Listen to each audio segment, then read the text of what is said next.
I decided to do The Last of Us episode 3 review on a live stream instead of just making it a standard video.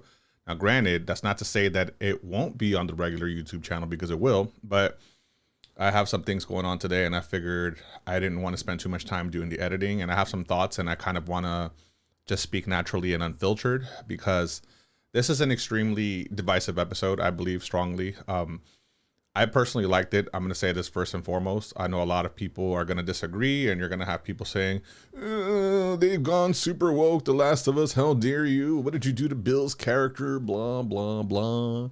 Yes, I understand your concern. I understand your frustration. I even understand why it is that you would even think to feel this way. Now, granted, The Last of Us is not really a show, or rather in the game, these weren't things that were depicted directly.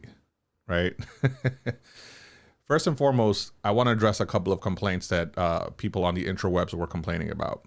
One is that Joe and Ellie were barely in the episode. I don't agree with that. Actually, if you look at the runtime of the show, it was about an hour episode, right? Give or take a couple of minutes. And they were in it for at least 20 to 22 minutes. If you look at the runtime, they were represented properly. There was screen time with these characters. What you have to simply understand is that it's a television show based off of a video game. When you're going to do something like that, it's not that simple. You can't just make shot for shot the way the video game was. You're going to have to take some creative liberties. I've always said this. If they were going off of the story of just the game by itself, it'd be like a 4 or 5 episode series and that'd be it. You wouldn't see anything else, because in between all of the storytelling, there's a lot of action, there's a lot of gameplay. So a lot of those elements are invested in the gameplay, and people don't seem to realize that. Everybody believes that, you know what, it's very simple, make it just like the game and we'll be completely satisfied with that. You can't do that. You have to inject additional story. I'll give you a good example. In the first episode, if you really wanted to follow it just like the game, Sarah wouldn't have had any type of character arc. You would have started the game right when she gave Joel the watch for his birthday, and then she would have woken up and the world ended. No, what did they do? They invested a good amount, enough of time in the first episode building up Sarah's character. They made her a likable, sympathetic character, so that when something bad did happen to her, you actually felt for her. You felt for this character. This is something that you couldn't represent properly in the video game, because once more, even though the game has a great story, you have to realize that it's also padded out with a lot of action, and that's what makes it long. It's an artificial inflation of a story. So you have to add additional elements in order to make it palatable for an audience that's going to be watching it on television. And that, mind you, is not just a video game audience. You're making this for the general population. And I can guarantee you episode 3 was only divisive because Bill and Frank, which were the primary focus of the episode, they were both gay. Okay. Ooh, shocker. Gay people exist in the world, right? It's kind of ridiculous, because I was seeing, I looked at a lot of reviews on this, and, you know, people that mainly lean right, they all had a problem with it, of course, because, you know, a lot of them hate gay people. Like, let's just keep it 100 here. That's really what it boils down to. Because I can almost guarantee you, I promise you, that had this episode had a straight male and a straight female, nobody would have complained. If you would have swapped that story arc and you would have put Bill with some random lady, nobody would have complained. Everybody on that side of the aisle would have stood completely quiet, because their only contention was the fact that the characters were represented as gay people.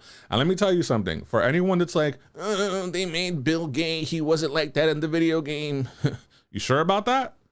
If anyone says that, I guarantee you didn't play the game, because although it was done in a very discreet manner, it still represented that he is gay. You don't believe me? Watch, check this out. This is a discreet scene after they get the car from Bill, right? Sure, your friend will be missing this tonight. Light on the reading, but it's got some interesting photos. Now, Ellie, that ain't for kids. Whoa! How the hell would he even walk around with that thing? Get rid of that. Well, hold your horses. I want to see what all the fuss is about. Oh, why are these all stuck together? Yeah, exactly. You mean to tell me that those weren't gay porn magazines that Bill was hiding in his house? Now, you could say, oh, maybe he couldn't find any straight porn. Now, granted, at the end of that clip, Ellie implies that it was a joke that the pages aren't really sticky, but it still was porn. And obviously, she's a young girl that's never seen the male appendage in person, right? So she was obviously intrigued at the beginning by looking at that. But that scene was meant to discreetly tell you that Bill's character was, in fact, gay.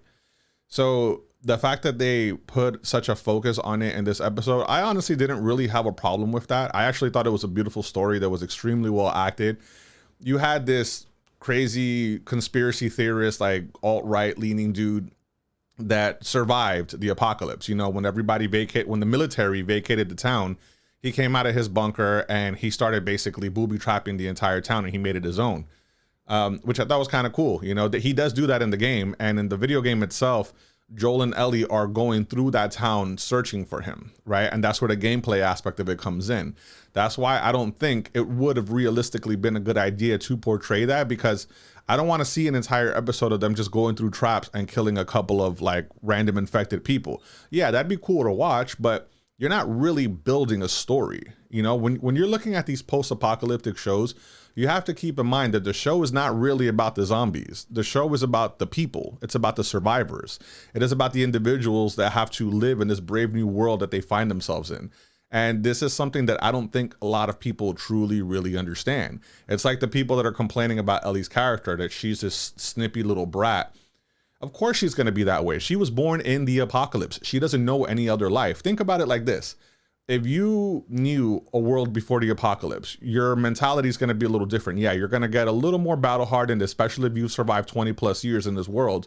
But someone that they only know this world, you can't expect them to not be battle hardened. I'm sorry. That's unrealistic. It is not an expectation that you should hold, because once more, these people were born into this world. So you have to expect them to be a little tougher skinned, you could say, right? I mean, think about how sensitive everybody is right now, right? Imagine them in that type of world. They wouldn't survive. So with that said, we basically have a showing. It's almost a filler episode in a way, but also not really, because if you think about it, this was a character that was in the game, and they were just describing his story. You know, he basically found this dude, and he didn't trust him at first, but the guy was really nice. So he was like, hey man, you know, cause I just want to live, you know, my whole crew's gone. It's just me by myself. And at this point, Bill had already been by himself for a while, right? So he was like, okay, you know what? I'll give you a meal and a bath and then you go. You know, that was his thing, because he still didn't trust him. And the whole time while Frank is eating his meal, Bill's just looking at him with his gun like, I don't know if I trust you, dude. But then eventually he starts warming up to him, because one, he's been alone for a long time, so it doesn't hurt to have a pal with you. But two, they started realizing that they're kind of attracted to each other. There's a longing there. You know, when Bill sits down to play the piano and then they actually kiss, you know, he told them, oh, go take a shower, get ready. And then, you know, they have like their sex scene or whatever. I know a lot of people got upset because they felt like, why did they spend so much time focusing on this like particular moment, right? When you could be actually telling the story of the game. But you also have to understand that these are real human moments. They're important. You can't tell me that gay people don't exist in the real world, because they do. If you walk outside, I promise you'll see them once in a while. And these aren't even like overly flamboyant gay people. These are just two dudes. They look like regular dudes. You know what I'm saying? Like you wouldn't even be able to know that they're gay in real life unless you saw them kissing, right? That'd be the only indicator. That's how masculine they were. And I believe a lot of people had a problem with that. I know Benny Boy Shapiro, he was like, well, you know, in this world, I think reproducing and repopulation should be the focus, and that's not what we got here. Yeah, sure, whatever, bro. But this wasn't a story about a man and a woman repopulating the world. This was a story of two people that found each other in this crazy world and somehow found love and managed to live an actual life before their inevitable demise, which happens, you know, towards the end of the episode. And, you know, basically Frank was the friendly, outgoing, spoken person, and Bill was just this paranoid nut, basically. So they kind of complemented each other. You know, they found humanity within each other, and then they were able to trust Bill and Tess. I mean, not Bill and Tess, Joel and Tess. And they ended up trading back and forth with each other within the, not compound, the quarantine zone. So the quarantine zone were trading back and forth with, you know, Bill and Frank, basically, because they had things that the other person needed. And I wanted to give a more like sort of in-depth review and, you know, kind of give you more of a play-by-play style like I did with the previous episodes. But I felt that this being a very divisive episode, it was necessary for me to properly articulate how I really felt. And I had to really sit on this for a while and think about it. How did I want to approach this? And I'm glad I'm doing it on the live stream because it forces me to just talk. There's not going to be any real edits, obviously. It's a live stream. I'm just going to leave it the way it is. You know, it's going to be in its existence the way that I did it here. I'm looking forward to watching the next episode. I think it's going to be exciting. We already know what it's leading to based off of the preview that we got. But if you think about it, they still kind of told the same story. Now, I will say some things that I wasn't too happy about because it wasn't all peaches and cream, obviously. I didn't like the fact that Ellie didn't get to interact with Bill because their back and forth banter in the game was actually kind of hilarious. Those two just did not like each other. And it would have been cool to see Ellie interact with another adult outside of Joel and Tess because she hasn't really interacted with many people. So it would have been cool to see that. So that was a missed opportunity in my personal opinion. But outside of that, I think they told the story a little better than, you know, kind of how the game did it. The game was just action. And again, if what you're just looking for is action, you got to be mindful. These shows are expensive to make. You can't have crazy set scenes every single moment. That's what a video game is good for. Games are great in telling stories in that way. They interject some dialogue with a heavy amount of action as filler in order to progress the story and make it longer than what it really is. So you're artificially inflating the length of these things. In a show, you have to tell a different story. You can't make it the same way. That's why there's a lot of calm moments. And then you have peaks where it gets like really heavy. And this was a calm moment. This was kind of an episode that kind of made you relax after what happened in the previous episode. You know what I mean? Video games do that as well. They give you those moments of calm where you just go around, you search for items, you collect your bearings before you go off to the next round, basically. And that's kind of what they did here, but they told a more human story. And I kind of appreciated that. Now, for those that are going to say that, I heard some complaints about Ellie as well, that she was like very snarky towards Joel and she's kind of like bossing him around, or she's just talking too much or whatever the case may be. No, like, first of all, Joel's the only other person that's there for her. And it's good because she's opening up Joel, because Joel is a broken person. He is a shell of his former self. After he lost his daughter, he just became this battle-hardened survivor. He doesn't care about anything else. And he just lost the only woman that he probably loved after his daughter. You know what I mean? So he was obviously holding some sort of anger towards Ellie, but when he was educating her on what happened with the cordyceps and how the infection happened, I actually thought that was a heartwarming moment, because that's, you know, that's like a father kind of just explaining to his child how the world works for the first time.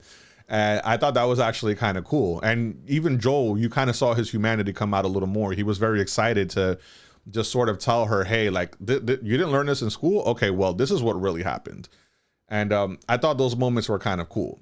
So I think that they're progressing well with their arcs. Like I said, Bella Ramsey has grown on me as Ellie. I still kind of wish they'd make her look like her a little more, at the very least with the hairstyle. But that's only because like I'm a sucker for like representation of the way the character actually looks. But outside of that, it's fine. If the actor can pull it off really well, then I don't have an issue with it. It's the same with Pedro Pascal.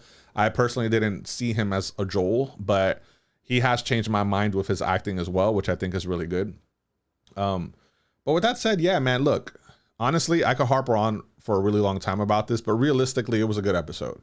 Okay, it was objectively good. Now, if you would have replaced Frank with like a woman, it still would have been a good episode, because if it was acted well, that's really what mattered. It didn't matter that these two characters were gay. People have to get that mentality out of their heads. Like, there really are gay people in this world. What do you think? None of them would survive an apocalypse? Are you kidding me? That's kind of a little messed up if you really stop and think about it. You know, I thought that it was great that they took the time to tell a side story about two minor characters, especially Frank, because in the game, Frank didn't get any type of development. He's dead from the second you meet up with Bill. The only thing you do is you find a letter from Frank, and in the letter, Frank actually says that he hated Bill's guts and he wanted to get out of this area. Bill wanted to stay there, and Frank kind of wanted to go out and explore a little more. But, you know, Joel ends up giving Bill the letter, and Bill's like, oh, fuck you too. And he just throws it away, you know, but whether he liked him or not is not what's relevant. What's relevant is the fact that they took the time to really tell the story of two seemingly minor characters. And you know what? HBO, I can respect that. But with that said, I have a lot of stuff going on today, so I'm not going to really stick around. I really wish that I could just stream all day. That'd be awesome. We could just like shoot the shit with each other, but I got stuff going on right now. So if you did like this, you know the deal already. Feel free to like, comment, share, subscribe, do the damn thing, help a brother out. You already know how we roll up in this piece. With that said, you're all awesome, and don't ever, ever let anyone tell you different. Signing off.